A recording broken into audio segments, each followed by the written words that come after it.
Good.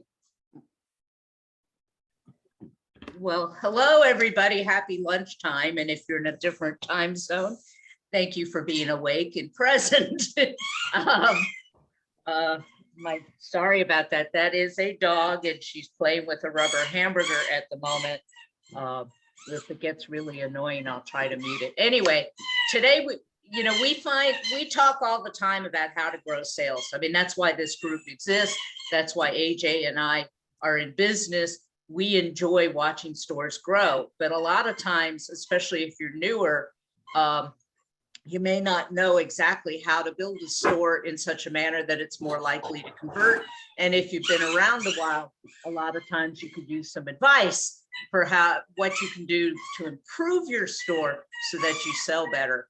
And that's pretty much what today is. We have two store owners who've been kind enough to share their, give us permission to review their site. Just so y'all know, you can always pipe in with a comment or a question. This is not just the AJ and Lori and Matt show. We invited Matt as well. He's also a conversion rate expert out of Canada. Anyway, he's here from the frozen north. So we're grateful to have him. And that's about it. Yeah, I'd say, and part of the goal today is to think about not just this particular site we're looking at, but to also think about how it could apply to your site. So if you have questions and if we're unclear in any way, please use the chat or just raise your hand and speak up in audio if that's comfortable. And we want to make sure that it's not just us talking at you guys, but a chance for everybody to learn from what we're doing. And we do have about 15 to 20 minutes planned for Q&A at the end, although we're happy to take questions throughout. And if anyone on here has a burning desire to throw themselves into the ring and would like their site added as that last few minutes of our time today, feel free to drop your link in the chat and indicate you would like to be critiqued. So with that, I'm going to get my screen share set up. All right.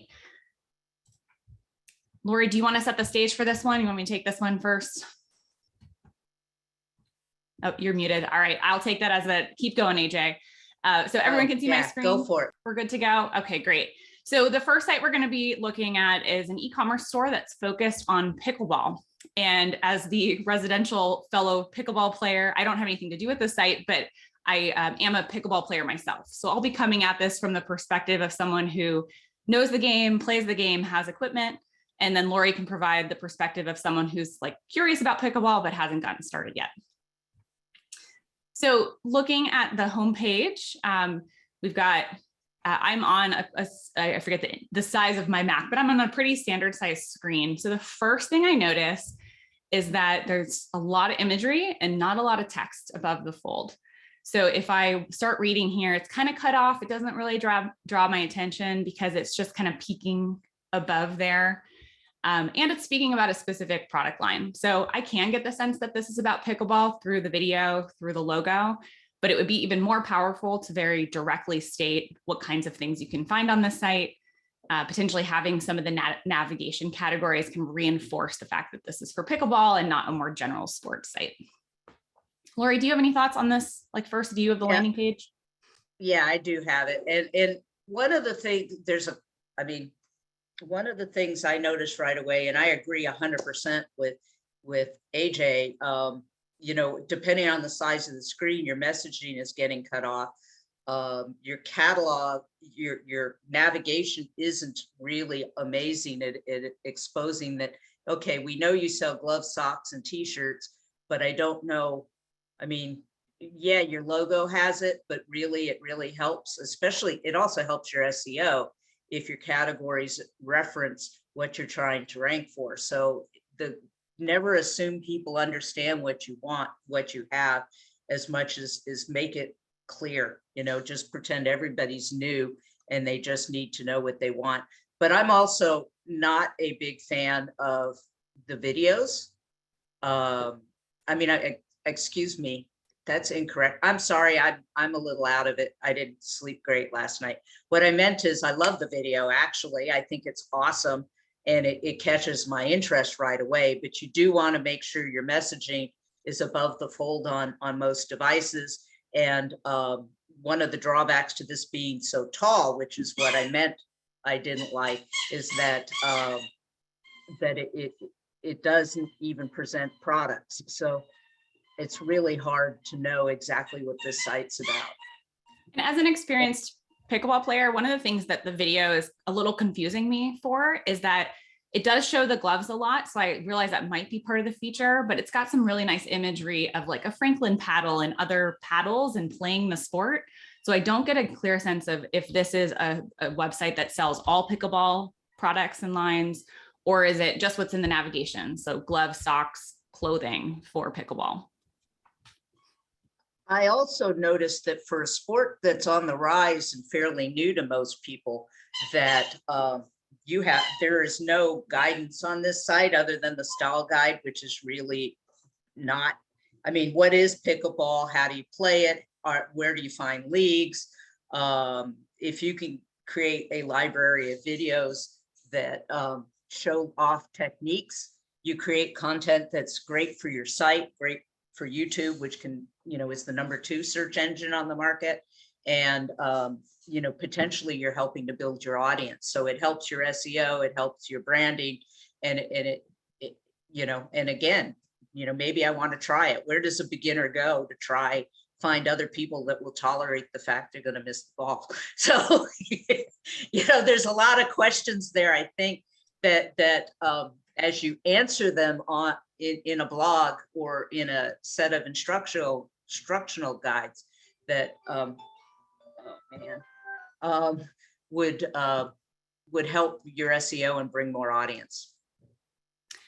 And before we go like further into the page and further into the site, a couple of things the site is doing well is the cart and the account information is really easy to find. It's in that top right corner. So I can figure out how to start navigating if I've been here before. And I also want to point out that the free shipping being very prominent, as well as the free exchanges and returns, these are things that we see time and again when we A/B test these elements on the site. People need to see it early and often, so I'm really excited to see it here. What I would look to do is that, see, when I scroll, I lose that information. I would want to run an A/B test or potentially just make that a permanent fixture where you have that free shipping, free orders, and returns policy just prominent and available across the site. So it's great that those policies exist. Let's just make it easier for people to know if they don't land here or if they navigate away. Matt, do you have any input? I do. No, I was letting you guys talk. No problem. Sorry, one sec. Okay. I would argue that the USP bullets, that's what I call them, the free shipping and the other two, are less important than the introduction of the store, so that than the hero section. So I agree that it would be a good A/B test. I'm always up for testing, everything, but these USP bullets, I would argue, maybe would be better be placed below the hero section instead of above, because right now they attract more attention than the actual introduction of the store.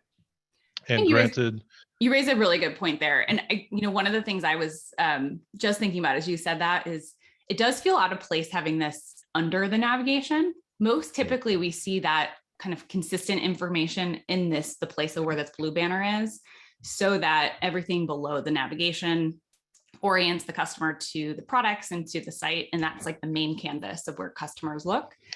yeah. So I love that idea. Thanks for bringing that up. Did you have another point there? Yeah, I've got a few points, but yeah, we see those USP bullets either in the promo bar, like you said, or below the hero section. It's very frequent to have a a small section with 3 or 4 points there. I agree with your recommendation earlier about the headline. It definitely needs to be more concrete, more descriptive. Like welcome to the store doesn't do anything, it doesn't add any value for the store. So something more about what is actually sold, maybe having a sub headline, maybe some bullets there in the hero section, and making sure that that's actually visible by the fold. I agree with those. Do they actually sell those rackets? It doesn't look like they do, right? I didn't see any available on the site. So it looks like it's mostly clothing and pickleball accessories. Yeah. So you raised a good point about maybe the confusion for users to see those rackets in the video and thinking maybe they sell those as well. And in the title, pickleball which I never heard about until today. People might think that they actually sell those rackets as well. So maybe it'd be good to clarify what they actually sell. Although the categories below the hero section do clarify that a little bit. But yeah, there's a bit of confusion there.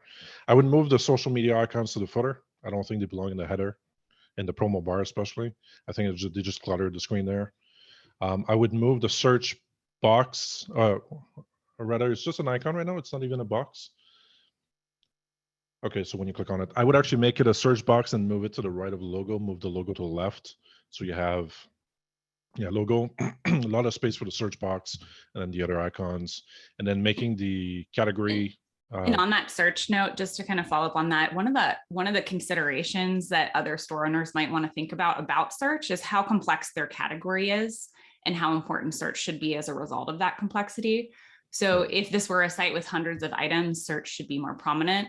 And there's lots of ways to design and test what the right experience is. But looking through the current catalog, I would want to look at your analytics data, and I'd assume search is not really widely used. So that might factor into Matt's point, like how prominent a place it really should have on the site.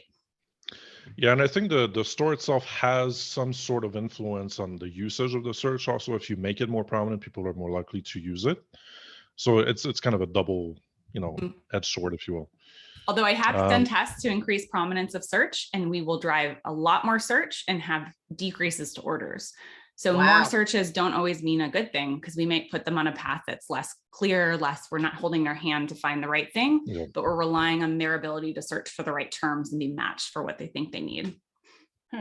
No, that's a good point. And the experience has to be supported if they're going to use a search. Let me see here. I had a couple more things. I was going to say that value prop bar is also not site-wide. So, and when you consider, especially if you're running ads or SEO or anything, that a large percentage of your people will not arrive on the homepage. You probably want those things to show, because if I arrive on a product page, I do see some neat little emblems. I like them, but I think that you can confirm that you're shipping, you've got a free shipping offer if they see it site-wide. So. Yeah, and one of the things as a pickleball player I'm thinking about is, it took me a little while to realize I needed a glove. So it feels like there's an opportunity to say like why you would improve your grip or why a glove is helpful to your game. So for someone who's like in those early stages, and for me, it was like playing in Texas heat became like, oh, that's the reason to have it. But you could help guide me to that conclusion, so I don't have to know I have the need before I decide to buy the product. You can kind of help provide that education and context to these categories or on the homepage. Yep. A couple more points I would make. I would change the font for the headline on the video. I think that looks very kind of amateurish. I think it needs a better font there. It looks like Arial default font sort of. And I would make the categories more prominent. I think the catalog, gloves, socks at the top here, like the menu, basically make that stand out more than the rest. The goal of the homepage is to send them to the right category or to the right page as a shortcut, but the main goal is really to send them to the right category. So I would make those links more prominent in the menu there. Yeah, and I think the site has one of the types of opportunities I often see with the default templates, and we have tested it over and over the years, and it's pretty consistently and positive in experience. So I do see that there are products surfaced, which is great to see. It turns out that in testing, we've seen that the further up the page, the earlier we can introduce like specific products, the more likely we are to hook someone to go explore that, look at the pictures, like really read about it. So we want to strike the right balance between like telling them stuff, educating them about categories, but also kind of giving them like, ooh, here's what we offer.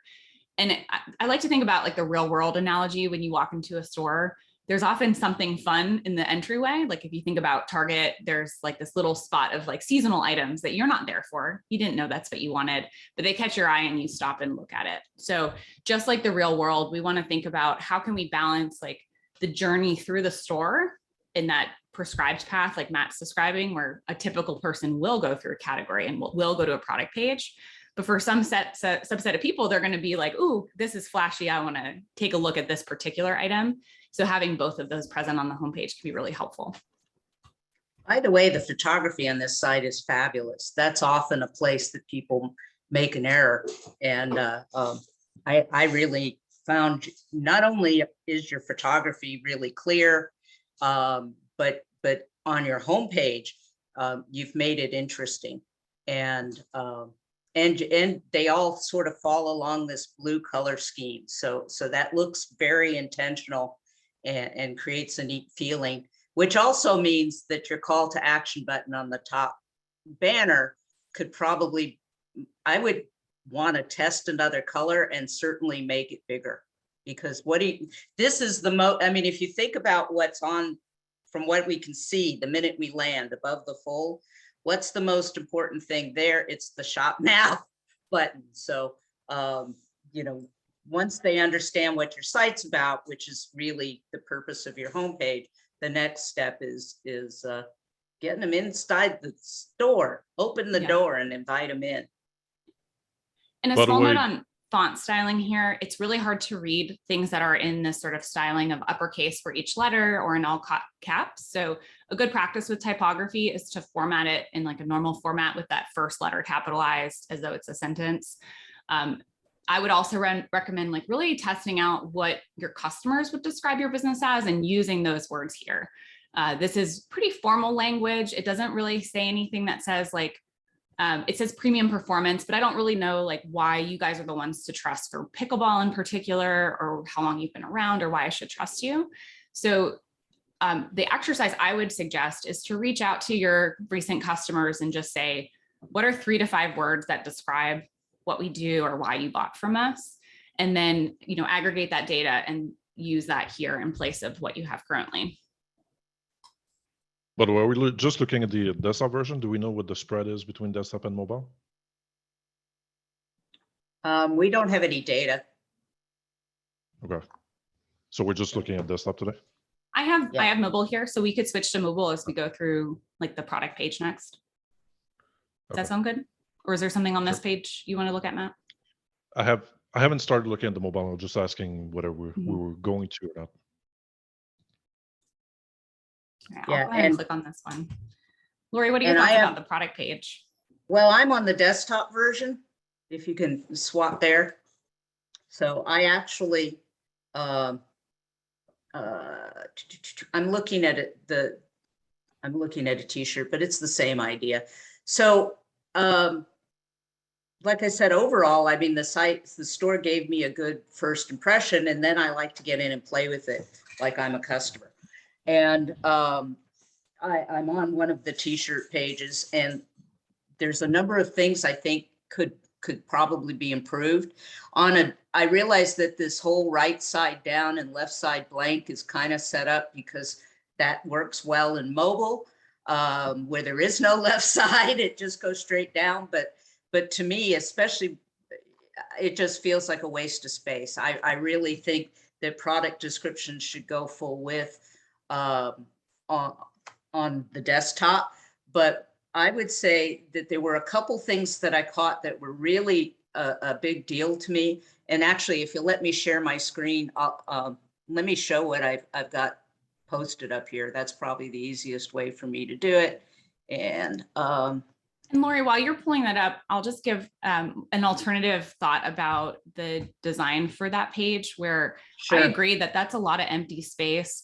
And for some businesses, the images are so important that we've found keeping that image sticky as you scroll through the page. So like that block of images on desktop can be a really positive experience. So this would be something I would want to A/B test to see if it's better to have a shorter page where the content's using the full width, or to potentially keep that image constantly there for people to easily access it as they're reading about it.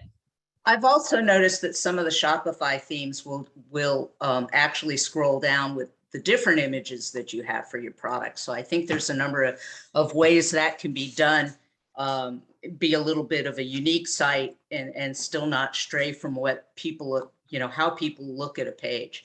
So anyway, as I'm looking at this, again, great start. I can see the product, it's clear, it's large. You have multiple images, you have rear views on a human. This is terrific.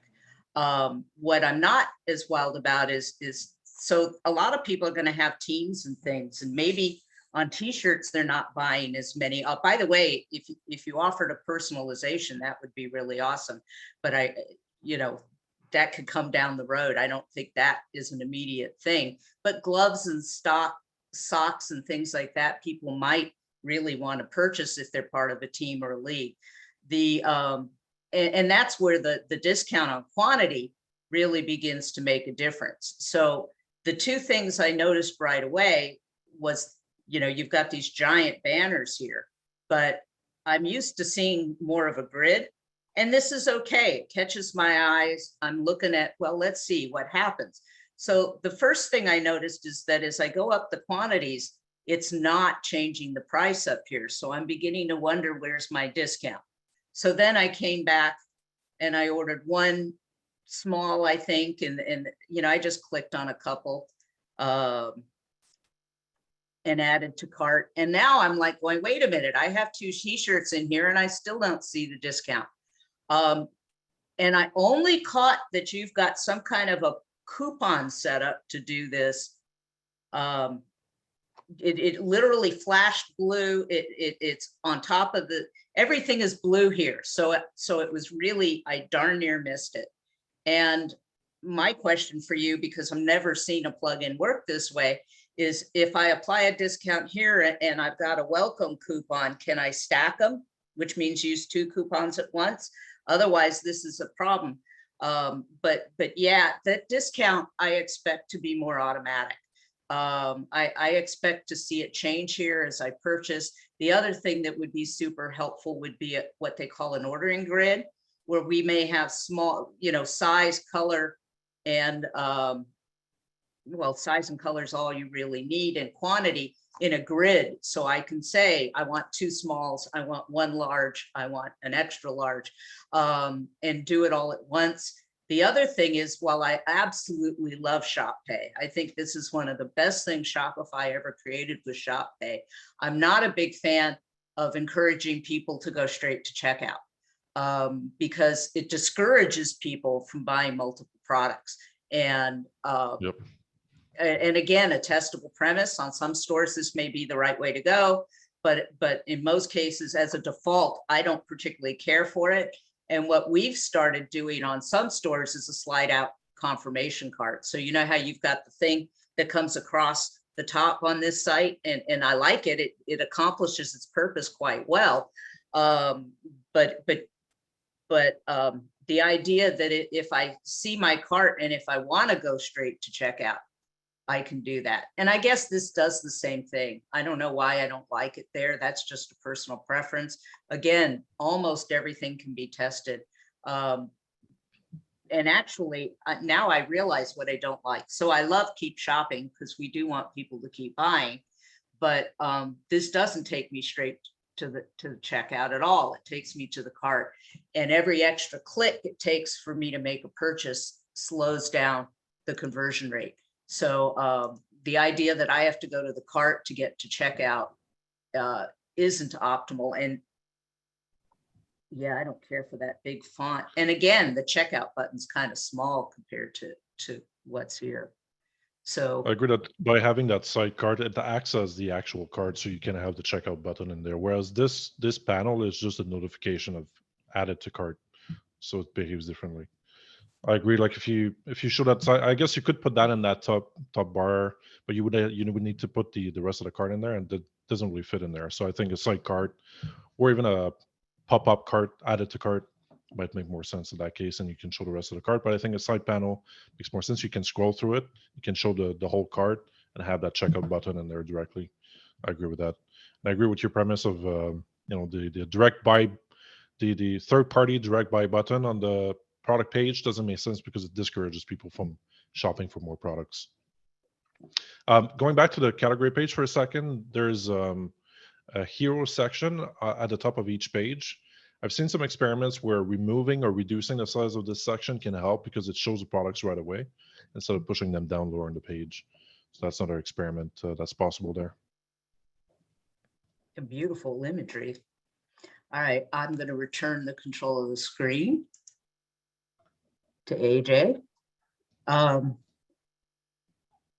Do we have any other comments for this one before we move on to the next one? I did have What a does the follow-up. field think?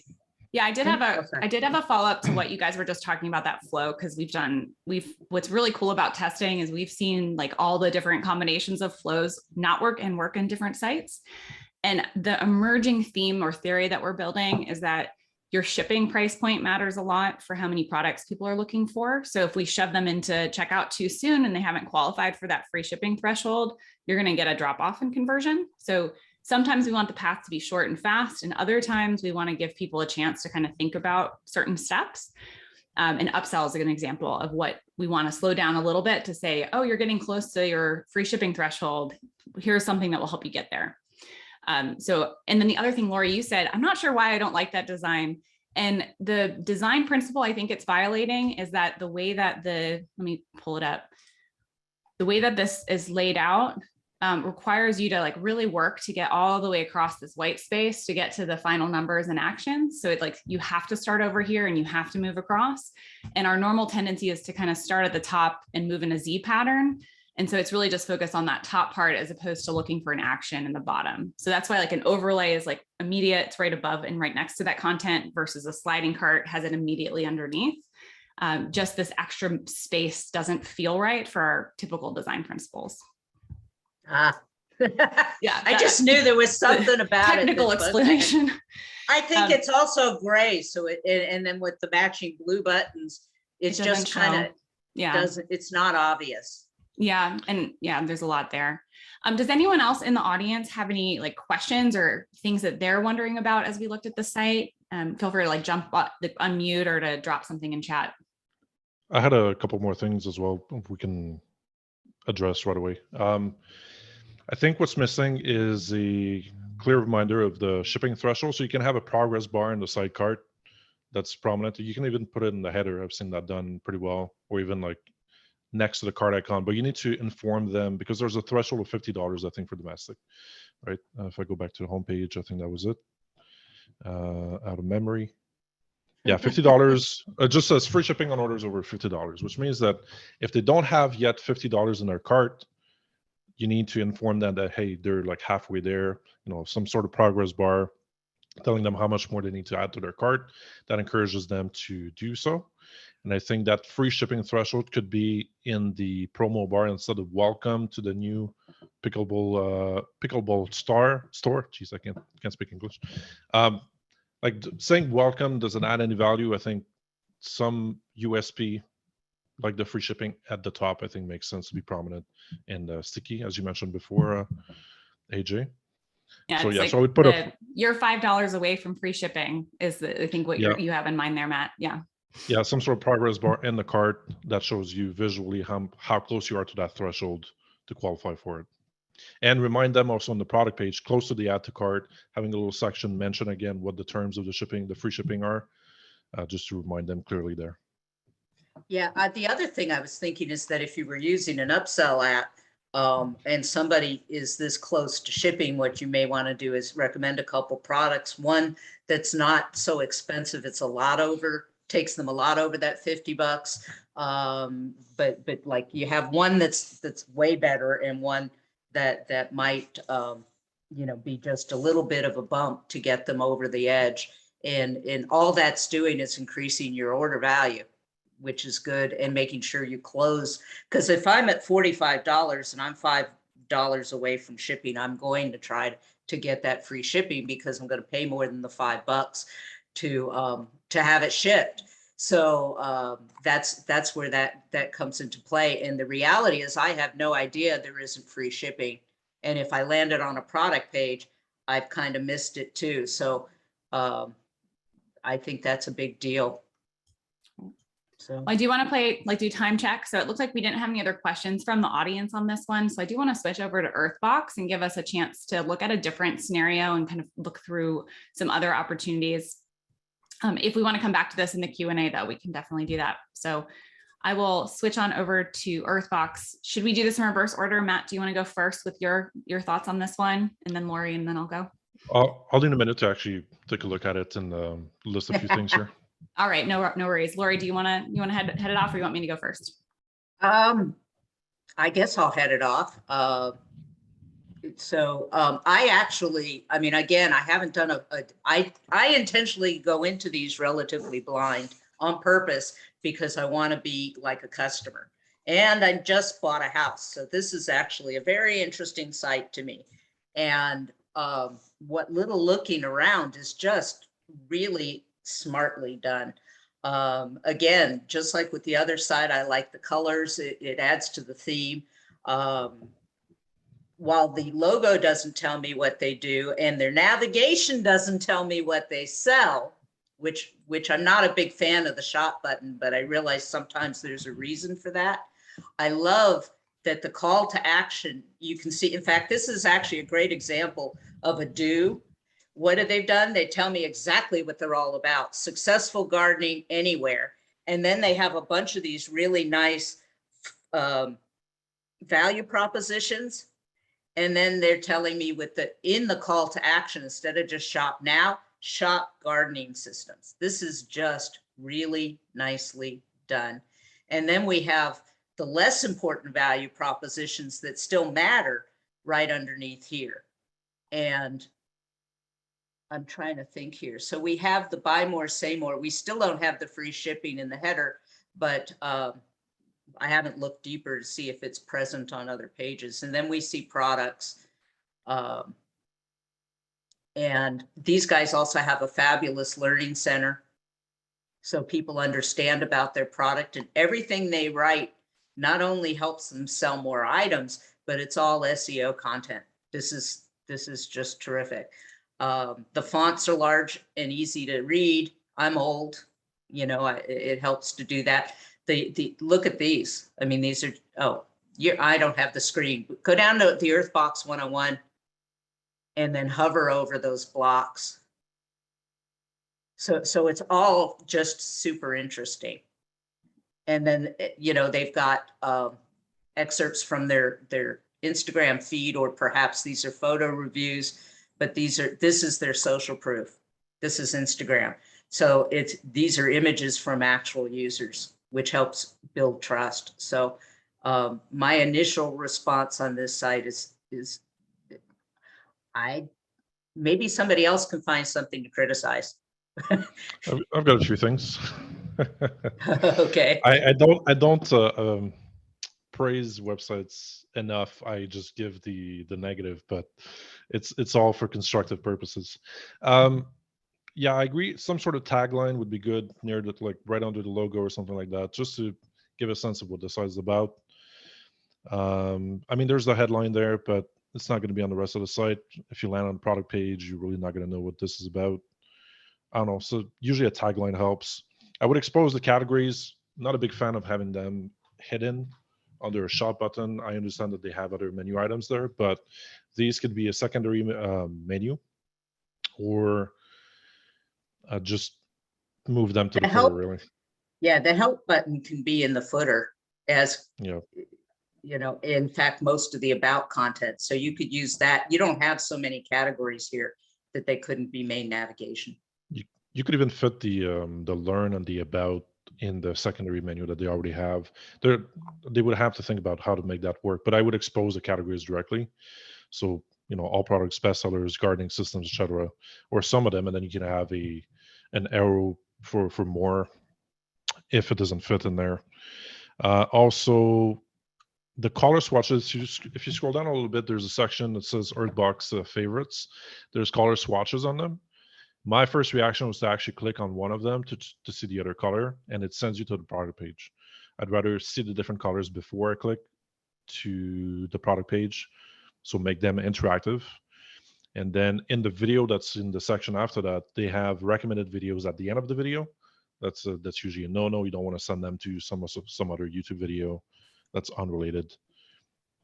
That's my notes right now. But yeah, honestly, the site is well done. There's a lot of good components in there. I like their hero section, the colors, the style, categories, or some of the categories are mentioned there. I would probably add the other ones too.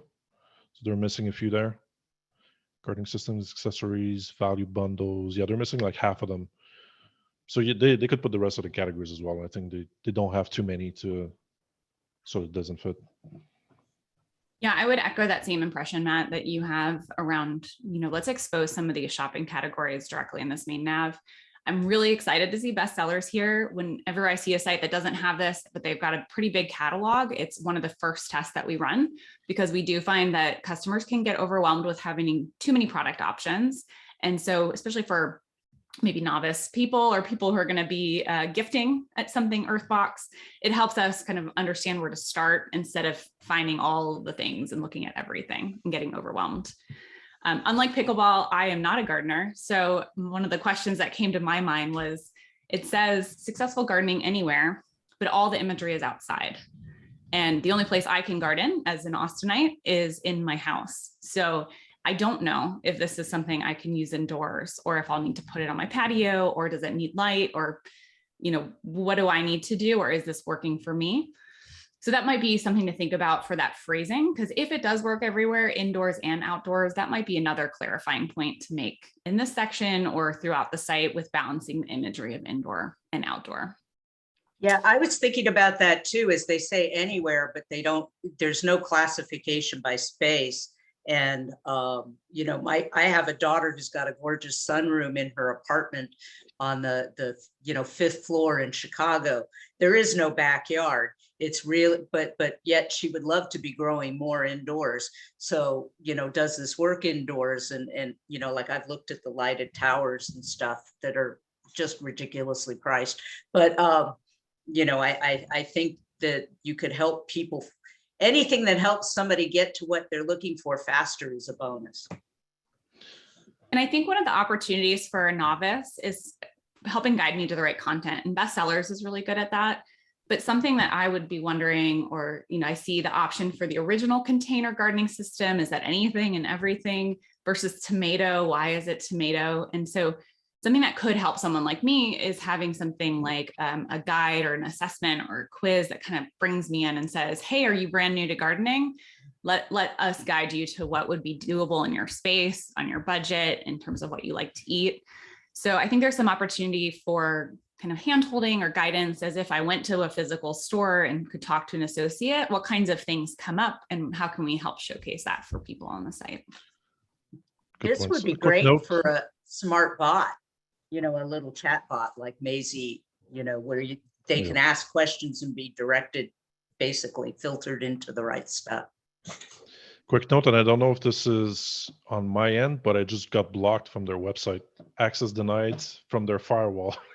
So it just blocked my IP. As I was browsing through the site normally, it blocked my IP. So they might have something to look into there. And again, in case that, because we mentioned it earlier, but just to state it again, you are in Canada, right, Matt? So it could potentially be a geo thing, but it's definitely something that the site should know about. That's sus. That's suspicious. Well, and if it's a geo thing, it kind of hit rather late. Right. And I mean, and the question is, why would you want to block Canadians from viewing your website? Yeah. I don't think it's all Canada. I don't know. I don't know what happened. And it may not be even Canadian. Like if I travel to visit and then want to order a system for Mother's Day, then like, don't keep me from ordering something in the United States. Just let me know that I can't ship in Canada, but I could ship in the US. Like I said, it might be something on my side, it might be something happened to my internet or whatever, but it's sus. So I'll look on your screen instead of mine. I can't look at it anymore. So Lori, I want to call back something you said, which was you really liked the large font size. To me, it can be really beneficial, but what ends up happening on my screen size is there's not a lot of stuff above the fold, both on the homepage and now on the product page. So sometimes when we need to have larger font, it works better for our audience or for our design system. We want to condense the information a little bit. So it may be a good choice to like move the logo somewhere else or shrink it down, move it to the left. So these can all be kind of condensed without even changing the size of the items. Just because I'm here to buy. So I want to see the images and I want to see the details, and it just makes a little bit more friction to getting to that core content. The logo does take a lot of space. How does it look on mobile? I also noticed this isn't a sticky header, and you have to be really far down before the back to the top clicks. Now, the last site did a really nice job of condensing itself into a thin, efficient header as you scroll down. And I think that something like that here would be be helpful, except that I would make sure your search is still visible. So you may want to move the search sign in and cart into the main section of the header so you can kill the rest of it on a sticky header. Matt, you mentioned mobile, so I was curious, was there something specific you were looking for? I was just curious to see how it was laid out on mobile. Seems fine. So that's the homepage. Okay. I find a lot of websites don't make enough use of the first screen. Like that image that is big on desktop ends up being tiny on mobile. It's fine right there, but we don't actually really see it. I mean, that bar, that semi-transparent rectangle on top of it kind of hides everything. Whereas right there on the desktop version, we can see a little bit more of the image, the plant and whatnot.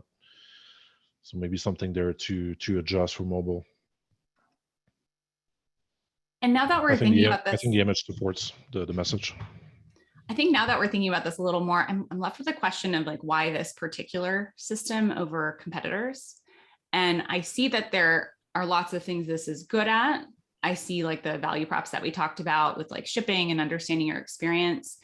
I feel like I haven't yet seen, Matt and Lori, let me know if you've seen it, something that kind of tells me like why this particular system or who it's for, or like what specific setup it's really good at managing, or what benefit you get if you purchase it. I agree. No, it's lacking. I don't know what the word is, but like make it more verbose about what's the actual value proposition here. Yeah, and who it's for. The website should probably talk more about what makes it neat. There is a how Earthbox works hidden under the Learn menu. So, but that's, hidden being the keyword here. That text should probably be moved to or copied to the homepage. Like you need some sort of introduction. If it's not clear already in the hero section, you need to kind of expand on the idea and clarify. These three images, like I'm like, oh, there's something different about, like, this helps me think about the products, like how I was mentioning where I should start. This is something that visually grabs my attention and goes, am I junior? Like how would I decide? But I want to know more having seen this than just kind of the facts about which box do you fit into, AJ? Yeah, exactly. Fit me in a box, please. Yeah, no, I agree. Yeah. What are those, by the way? It's just like the different sizes box that they have. And then what happens? That's a really good question as a shopper, is you're like, okay, it looks like a box. And then here it tells you why it's a neat box, which is all buried. Based on what I saw, I thought the difference was just 3 sizes. But if there's something different other than that, I think it needs to be spelled out really clearly. And if it's idiot proof, you may want to state that someplace. Or if it's not, for experienced gardeners only. I was going to say anything in a pot in Texas is a challenge. But yeah. How much can you get away from being blunt? Or I mean, can that be part of your brand? I guess if you're very playful, right? You can say it's idiot proof. Yeah. People like humor, but store owners are often a little afraid of it. I just wouldn't necessarily use the word idiot. It's a kind of strong, Oh, by the way, something I saw, there's no variant image for each of the colors. I think the color swatches are not, I mentioned for the homepage, but even for the categories and the product page, it's not interactive. Huh. I saw you get a purple one earlier. I did get one earlier, Matt, but it's not working now. So it's not clear as a user, like why or what is happening there. It wasn't working for me on the category page either. Mm-hmm. It may be that they don't have the images for all the colors yet. Mm-hmm. Okay. Now, Lori and Matt, you may be more experienced gardeners than I am, but what are your thoughts about mobility, fertilizer, and dolomite? That's how you say that. Growing media. Yeah, I think that these are basically upsell set up as options, and then they have the frequently bought together, which that actually looks very well done. In terms of being matched correctly. I would probably take the fertilizer and the dolomite and test it because you never know which is going to work better, but test it. And I'm guessing with 306 reviews, these guys are big enough to actually do some reliable A/B testing to see if that works better as an upsell. Now that you've put it in the cart, you know, do you need some soil and fertilizer? So that would be something I would consider. I'm also a big fan of the post-purchase upsell because I want them to just click buy now and go to the cart and click. But I don't also want to see what I can do to get a higher order value. So it you know, because sometimes if you do the upsells ahead of time, you drop your conversion rate. So this is one thing that should be tested and not just assumed to be a better approach. Also, and this must be a big commerce store, I hate they get the wish list and the add to cart button backwards. The add to cart, whatever desired action you want somebody to do should be on the right. And the reality is, while the wish list may be a very good thing for your site, it really isn't what you want them to buy it today. So because when I used to work in retail sales, we had something we called the be back bus, which is somebody you've spent an hour talking with. I'll be back in a couple of days. I want to go talk to my wife. And then somewhere between their house and that discussion and the store, they get hit by the be back bus because they never show up. So you want to take the money today. But I prefer the add to wish list to be on the other side or underneath in a smaller button or just a text link so that it's there for those who want that convenience, but that it not appear to be exactly what you want them to do. I love the value prompts right there. I was going to ask, just add, Lori, like one of the things we've seen in usability research is that people add to cart as a wish list function. So they kind of use it as like, let me think about it, or go talk to my spouse or whoever about whether I'm going to buy this. And they're also then closer to actually placing the order. So is the wish list really necessary is probably a good question to explore, in part because this isn't like a bridal registry or a Amazon.com where you have everything and you're storing a bunch of stuff for long term. You want them to purchase now or to purchase soon. So it may just not be necessary at all.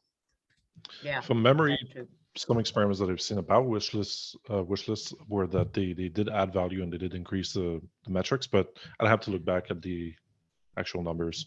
But from memory, they did have generally a positive impact. And we've done experiments where we take it away. So we've removed it. In particular, like a cart test, there was a shopping cart that had a wish list. So the person already added to cart and could then add it to their wish list. And it drove more orders by removing the option. So it's really, I think it's one of those things where it's like super specific to the audience and the placement and the flow and the context. But for gardening things, I'd be kind of curious to interview a few people and understand like the user journey and how they decide when to buy something or why to buy something. Right. Just the other thing I was going to say about wish lists, sorry, Matt, no, go ahead. That Swim has a great wish list app. And the difference is that you know how many people have a wish list, you know what's in those lists, and it lets you set specific emails. So let's say what's in the wish lists on sale, you can actually create an automated email flow that says, hey, this item was out of stock when they added it to their wish list. Let's go in and tell them they came back, or tell them it's on sale, or tell them the price dropped. So it gives you an opportunity to actually market to the wish list customers. And I mean, I think if you're going to use it, that not only that, it lets you set up your wish list without having to sign in. So, you know, I think that data is inherent in understanding the value of the wish list button. And without it, you're just hitting in the dark that somebody's using it. I agree. Quick point about the variants. I would select one by default instead of forcing them to actually make a choice for each. Just have a default option and then you can change these options. Yeah. Yeah, and I'm glad to see these like helpful tips, but some of this may need to live more exposed for people to kind of guide, like And something that's sort of interesting is like, if you select the potting mix first, you have to pick one of these. The none button only shows up when this is here. And so as a novice gardener, I have no idea why that's happening and if it's a bug or if I assume these two things go hand in hand. But even the order of these need to be different. So it's like, are you doing this or not? What kind of it do you want if you're doing it? I probably wouldn't make those options required. They shouldn't have to hit none. They should be able to just pick this and go without having to work their way through the option set. You're making them work harder than they need to.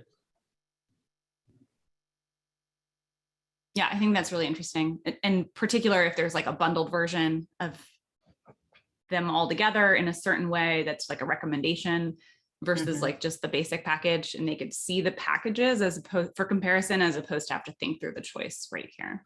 I think all that seems like really interesting testing things to consider. Is the image gallery image, like the selected image, clickable to zoom? It's not. Huh? No. Oh, down at the bottom in the reviews. Yeah. No, I meant right there in the image gallery. Yeah, right like here. to be able to click on the image to actually zoom in. I don't think, it doesn't look like there's anything there. Yeah, the best practice for this, I think, is like Amazon, really, to show the zoomed in portion of the image that you're hovering over on the right side. So hiding basically the product information, but you see both the unzoomed and zoomed image at the same time. You can also just click on it and have the bigger version. That works too, but I think the Amazon implementation of this is ideal. And I'm going to do a time check. We've got about 2 minutes left. So I think this might be a good place for us to stop, see if there's any kind of quick questions before we wrap up, and get any audience reactions before we end today. Does anyone have any kind of reflection back or anything that you disagreed with what we said or have questions about what we said? I have a question. Yeah. So, you talk about as a novice gardener and these things that you think but having done something so long, let's say the person that was the gardener, how do you turn that around to step back and become the novice gardener again? I get that you guys are trained at it and so clearly do it well when you're walking through these websites, but for a novice at that, where do you start to try to do that? User testing. Talk to them. User testing. Yeah. It's actually about finding the novice gardener and finding the advanced gardener. In reality, like if you're building the site, you're too close to it anyways. So you're not really either of the personas that are being targeted. All the system things and how it works. And so finding some participants and having them walk through the site, either just casually at a coffee shop somewhere is a good starting place, or more formally through usertesting.com or trymyui.com. It gives you a chance to record somebody going through it and giving that voiceover like we just did, but with the vision of, hey, my goal is to start a garden, as opposed to our goal here was, hey, as experts, here's where we think there's some improvement. Does that make sense? I wanted to point out something else here that you don't really think about. So we're used to critiquing. I mean, most of us are thinking, especially when I offer a free critique, it's usually somebody who's early in the learning curve. This site's clearly, and this brand, first of all, it's clear they're a manufacturer. They've been around a lot. They have a lot of reviews, which is great for social proof. Even the best done sites, you can usually find something that should be tested that can make an improvement. And sometimes it's a tiny little fractional improvement, and sometimes it's a huge improvement. One of the other things about testing that I used to love is I never had to say no to the CEO. He'd come up with an idea I was convinced was not a good one, and I would just say, let's test it. And then the data provides the answer. So you haven't offended anybody. And sometimes whatever you think is best is wrong. So, ultimately your customers are the experts because they're the ones using your site. That's great. I think that's a great point to end on, Lori. Thanks everyone for being here today. We're going to try to do this at least twice a year because we think that having the tangible example can help kind of think about how it would impact your own site.